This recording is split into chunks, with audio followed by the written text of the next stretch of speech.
यह उस समय की बात है जब धरती पर राजाओं का शासन था। गांवों में कच्ची गलियां होती थीं और शाम होते ही बैल की घंटियों और चूल्हों के धुएं की खुशबू मिलकर हवा में एक अलग मिठास घोल देती थी।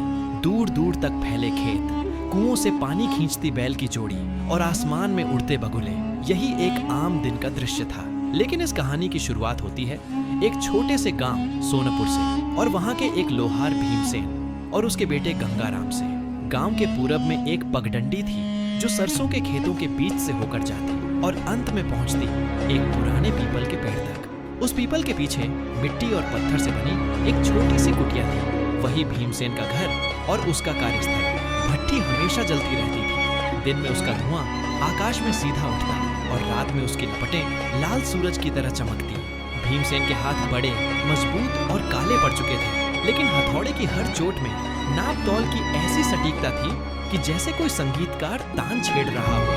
गंगाराम लगभग 19 साल का, लंबा दुबला और आंखों में चमकीला लड़का था, लेकिन उसका मन सिर्फ लोहे को पीटने में नहीं लगता था। वह अक्सर कहता, अरे बाबा, मैं बस यही हथौड़ा पीटता रहूंगा तो जिंदगी धुएं में कट जाएगी।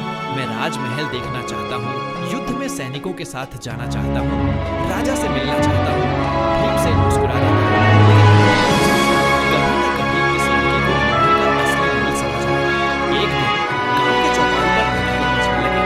दरबार का दूत आया और ऊंची आवाज में बोला, महाराज विक्रमदेव सीमा पर दुश्मनों से युद्ध की तैयारी कर रहे हैं। राज्य के हर लोहार को आदेश है कि वह सर्वश्रेष्ठ तलवार और कवच बनाकर दरबार में प्रस्तुत करे। विजेता को राजकीय लोहार बनाया जाएगा और सोने का इनाम मिलेगा। गांव में हलचल मच गई। भीमसेन की आंखों में पुरानी आग जल उठी।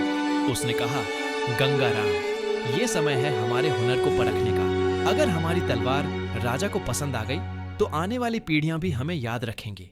गंगाराम ने तुरंत कहा, इस बार मैं भी बनाऊंगा एक तलवार, अपनी सोच से, अपने तरीके से। भीमसेन ने भौहें चढ़ाईं। तलवार सिर्फ देखने में सुंदर नहीं होनी चाहिए बेटे, असली ताकत उसकी धार और संतुलन में होती है। गंगाराम ने आत्मविश्वास से कहा, और सुंदरता भी ताकत का हिस्सा है बाबा। आने वाले 20 दिन भट्टी का रंग और भी लाल हो गया। रात में उसकी लपटें ऐसे उठती जैसे कोई अग्निदेव आशीर्वाद दे रहे हों। भीमसेन अपने वर्षों के अनुभव से लोहे को तपाता, पीटता, पानी में डुबोकर ठंडा करता, फिर दोबारा गर्म करता। यह चक्र चलता रहता। वह तलवार की धार को इतना पतला और मजबूत करता कि वह न टूटे न मुड़े। दूसरी ओर गंगाराम ने नई सोच अपनाई। उसने मूठ पर पीतल और चांदी की नक्काशी की। धार पर हल्का सा नीलापन लाने के लिए एक विशेष खनिज का उपयोग किया और तलवार को ऐसा आकार दिया जो देखने में बिल्कुल अनोखा लगे। गांव के लोग रात में भट्टी के पास आकर देखते और कहते, अरे इस बार तो लोहार का बेटा भी कमाल कर देगा लगता है। निर्धारित दिन सूरज उगते ही गांव से कारीगर बैलगाड़ियों और घोड़ों पर निकल पड़े। किला दूर से ही नजर आता था।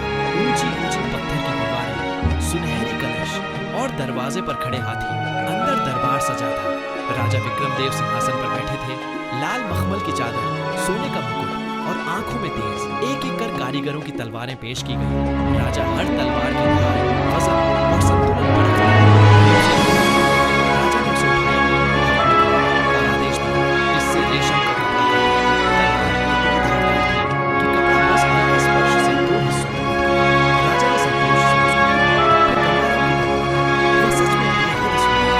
मूठ पर चमकती चांदी की नक्काशी, धार पर नीला रंग, देखने वाले मंत्रमुग्ध हो गए। लेकिन जब सेनापति ने उससे सूखी लकड़ी का मोटा डंडा काटने की कोशिश की तो धार हल्की सी मुड़ गई। दरबार में सन्नाटा छा गया।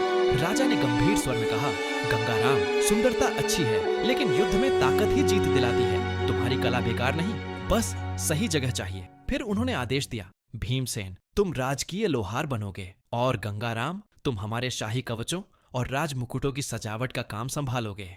गंगाराम के चेहरे पर पहले निराशा थी, लेकिन फिर समझ आ गया कि राजा ने उसकी कला को सम्मान दिया है। शिक्षा कुछ साल बाद युद्ध हुआ।